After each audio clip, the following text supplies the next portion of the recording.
A woman was out shopping during the Advent season. It was a wet, cold, windy day, and as she was rushing from one store to another, she noticed two young boys standing on the sidewalk. They were cold, wet, and miserable. Particularly, she noticed that their shoes were in terrible shape.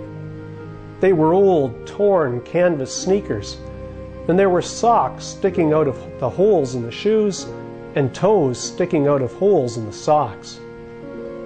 Now, she was a kind and generous woman, and she felt sorry for these two boys. She wondered to herself if there was some way she could help them, and she came up with an idea. She went up to the two boys, introduced herself, and asked them if they would be willing to help her. She explained to them that her children had all grown up and moved away from her home, and she had no one to buy Christmas presents. Would they be willing to let her buy them a gift of new shoes as a way of filling this gap in her celebration of the Christmas season? The two boys were quite willing to do her this favor, and so they gladly went with her into a nearby shoe store, where she bought both of them new, sturdy shoes and thick, warm socks. The boys put on their new socks and shoes, and the lady paid for the purchases. Then they went back outside, where the woman wished them both a Merry Christmas and started to walk away. As she walked away, the one boy stared after her very intently, and then in a loud voice yelled, "Hey, lady!" The woman stopped, turned around, and walked back to him. The boy, still looking very intently, asked her, "Are you God?" The woman laughed nervously and responded, No, I'm not God." And then after a moment she said, "But I am one of his children," which, of course, through baptism we are.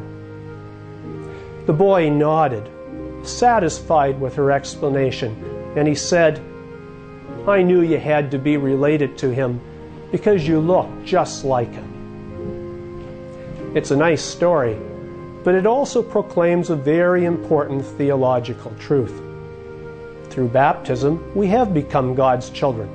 We have become sacraments, sacred signs of God in our world, and as such we are supposed to, in our actions and way of life, resemble Him. A nun of Polish heritage once shared with me that when she was a child, Advent in her family home began with her parents putting a white cloth on the table on which, at a later time, would be arranged their nativity set. Beside the table, her parents placed a bag of straw. During Advent, each time a family member did a good deed or an act of kindness, they would take one straw from the bag and place it on top of the white cloth.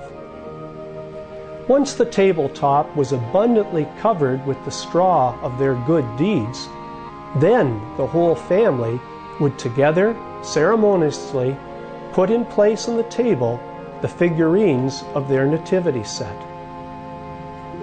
Advent is the liturgical season of preparing the way of the Lord, reminding us of the three comings of Christ among us, and of our obligation to be prepared always to celebrate each of them well. Prepared to celebrate His first coming in the solemnity of Christmas, His coming among us as a little child born of Mary in a stable in Bethlehem. Prepared to celebrate His second coming at the end of time, when He will come in glory to gather us into His eternal kingdom. And prepared to celebrate His ongoing presence among us in word and sacrament, present through the ways that we as individuals and as a church faithfully live out our sacramental mission to be the body of Christ here on earth. Like the woman who bought the two young boys' shoes, we too are to look just like God by living with love and generosity. Like the nuns' Polish family, we too are to spend our Advent here on earth actively carpeting the world with the straw of our good deeds. And inasmuch as we do through our love, our generosity, and our goodness resemble God and prepare His way with our good deeds, we not only live a good Advent, but we also make His kingdom present in our world today. May God help each one of us during this Advent season and always to resemble Jesus and to prepare His way by the good deeds of our daily lives.